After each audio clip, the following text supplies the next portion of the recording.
What's going on? Already spilled a little coffee. If you guys are keeping tabs, last time I had a white shirt, so I had to be extra careful. But I got in the car with my buddy right after. He's got a Tesla. Hit a little acceleration. Didn't end too good for me. So now we have two white shirts with stain remover put on top of them. Try to get rid of these coffee stains that could get me. We have a full glass today, full cup. So need to be extra careful even though it's not white. So I already spilled a little bit. So we're gonna try to not have more. But it really is a balancing act to walk, talk, hold the camera, hold the coffee, do it all. So I'm not gonna sit here and say it's easy.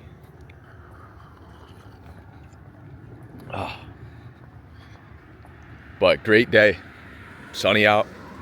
I'm just gonna stop saying it because you guys get the idea. But got up just to give you guys some perspective on what you can do now.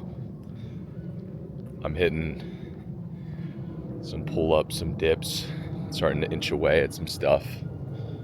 And meanwhile, I had a bug that was driving up costs. Got another invoice last night. Actually, I think I got two of them. And the dollar figure is not the lowest given my current means. So I had to hop on that. So I have the agents finishing up the plan. I had already implemented most of it. So they just needed to get it into the production environment. They're implementing it. I'm hitting the pull-ups and dips. And I'm sitting there in between sets with a little bit longer rest. I'm like, you know what? Wanted to get some reading in this morning. Pull out the Bible. So now it's Bible, agents, and pull-ups and dips. Just one after the other. Super peaceful experience. But that is not something you could do 3 years ago. And now you can. So opens up a vast array of opportunities. One of the things I've actually talked about, huge proponent of, is just like more movement throughout the day.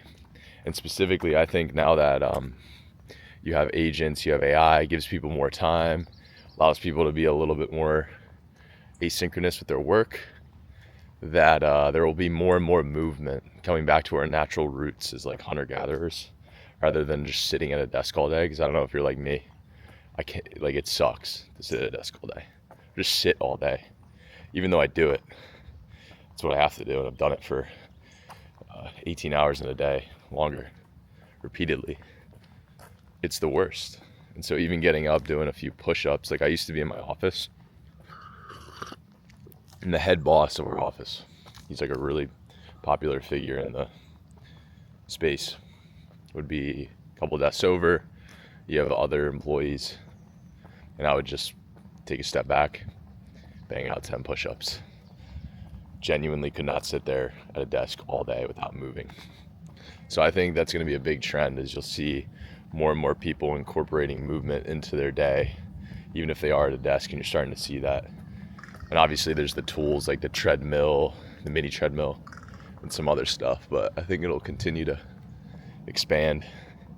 People might even, I had a great time with my buddy in Jackson Hole where I was snowboarding, and this is right around when I started using the remote control feature, or it had just released for Claude Code, and it was still a little iffy, but I threw on the remote control, had the laptop open in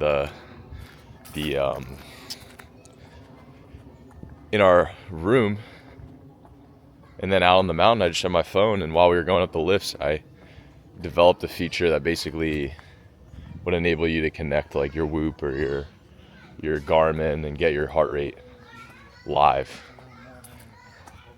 Morning. And I did that while I was on the lift in between runs. So it was like go down the mountain, have a blast, go up on the lift, send a few requests, control the agents, have it continue and cook while I'm going down. And so I'm literally snowboarding and skiing whilst getting some quality work done. So I imagine the amount of quality work you're going to be able to do is only going to continue to grow. And so you might have people, what I was going to say, doing like crazy stuff, like snowboarding, skiing, running even, and working while they're doing it. Just like multitasking. So right now it's kind of on the edge, but I think that'll continue to grow. Longer intro here. This is not what I was going to talk about at all. Just went down a little rabbit hole. But what I wanted to talk about today, it popped in my head, is just this idea of like snapshotting memories beyond just like the visual aspect of a memory and beyond the memories that just naturally get implanted on you. Obviously, if something traumatic happens, you're going to remember that. You don't have any choice. Give you an example. I grew up in the mountains, or not in the mountains. I grew up going to the mountains, upstate New York, New Hampshire. And I have so many memories of my dad, where he'd take me up there, we'd do a hike. I remember one trip we did Marcy. If you've ever done Marcy, there's like a little lake below Marcy. And so surrounding the lake is like, I don't know how many mountains, a lot. Let's say 6 mountains. And we just did one, came back down to the lake. We're like, all right, we're gonna do another. Came back up and down to the lake. It's getting a little late. Ooh, this one you have to bushwhack to the top. There's no trail. Might as well get it done. Up and down.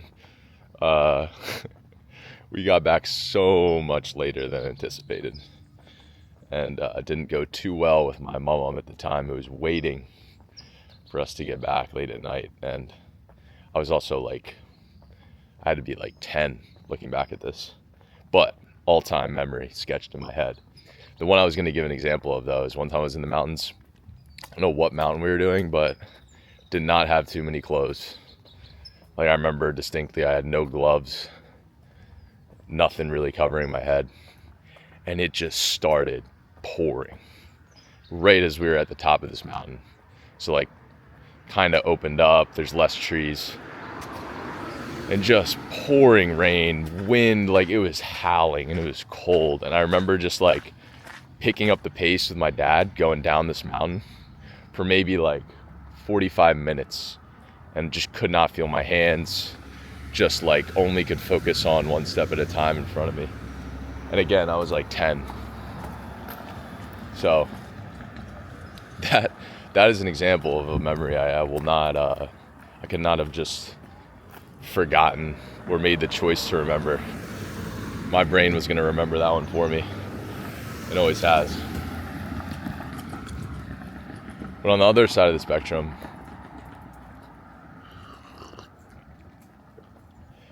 I think you can have some choice over which ones you do remember. And it's a valuable thing to do, to control.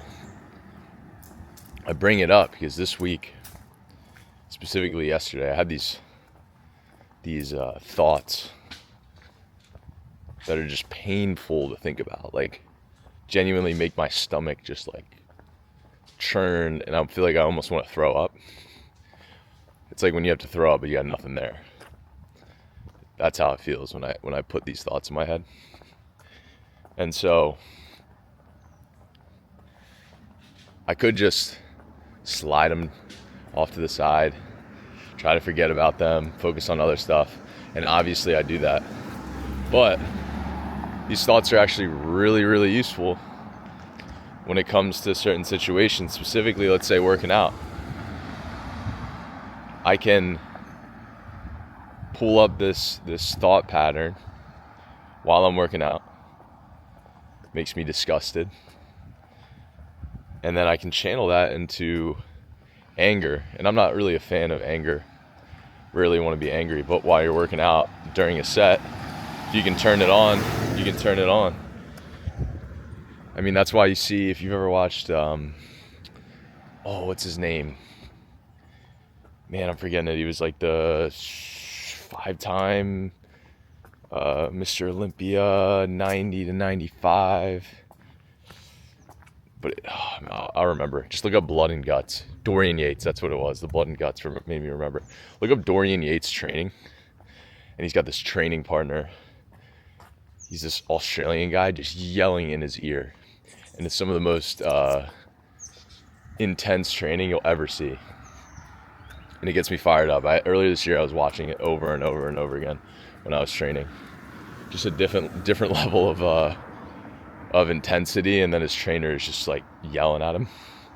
But the words he's saying to him don't have too much weight.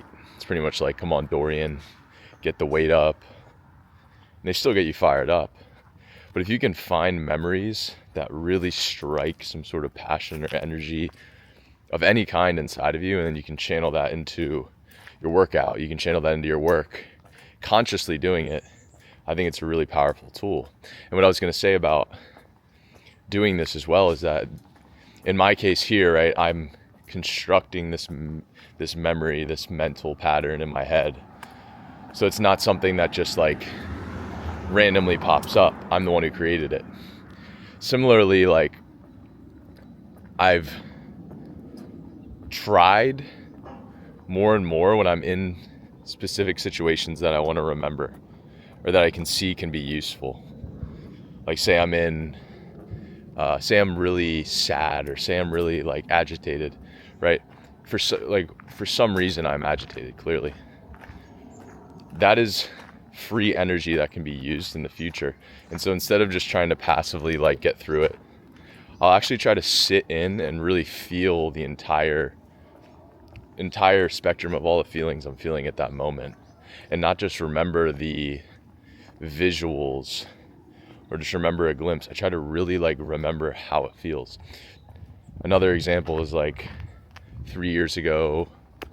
I think it was 3 years ago. It's crazy it was that long. But I was on Mount Kilimanjaro, and we go from the I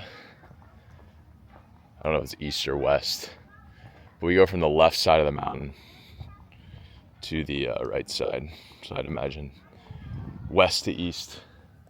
And as we were going up, we go up over like 6 days. You go up and then you go down. You go up to like 10,000 feet and then down to 8, and you sleep there. That helps you acclimatize to all of the altitude.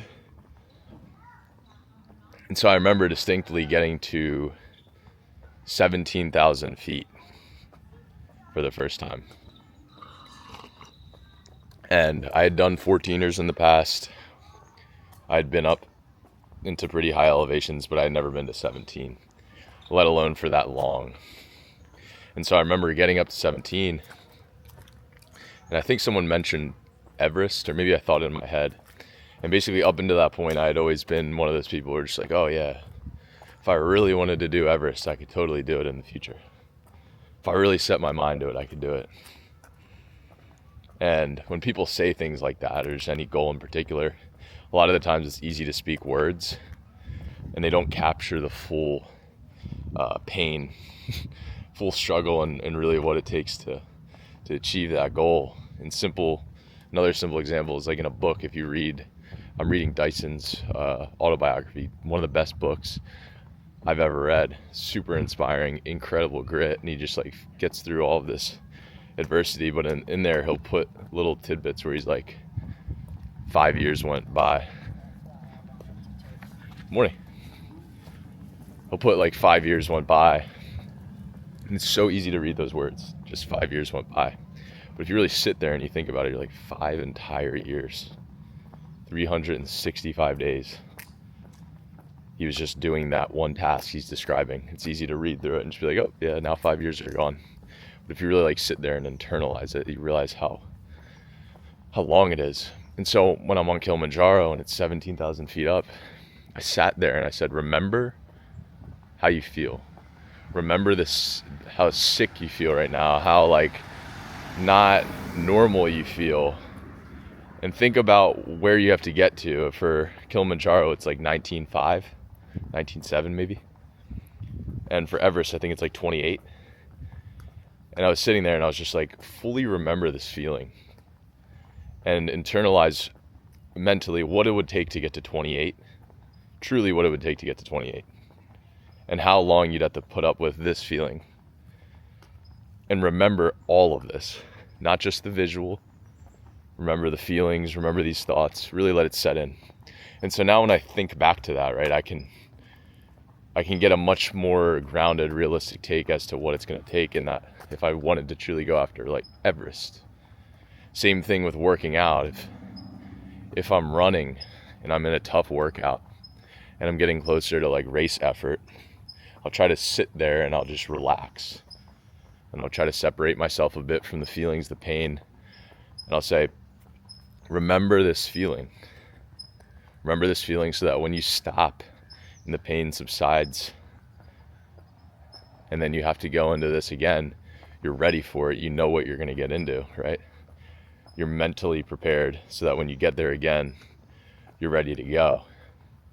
And so looping this back again is like, I like to save memories like this when it's something painful, because then I can transfer it into energy that I can use for my work. I can use to be a better person, right? If you messed up and you suffered the consequences for a decision you made, right? Maybe you sinned. Really reflect on it. Let the pain of that sin, the consequences of it really like seep in, and remember the feelings. Like truly snapshot that entire feeling you have in that moment, so that when it comes in the future and you're tempted again and the devil tempts you, you're able to just lean into that feeling, those thoughts. And it can help give you the energy it needs to overcome the sin. So, I don't know if it's for everybody. Again, you need to do it consciously and not unconsciously. Otherwise, you'll become emotional rather than having emotional intelligence. But I think it's truly an asset. I remember learning Stoicism for the first time when I was like 19. And the whole feeling you get reading a lot of Stoic texts. Although I don't think this is necessarily intended. It's just like to shun your emotions and kind of put them off, not use them. They aren't you. You're something deeper. And in what I'm talking about now, that couldn't be farther from the truth.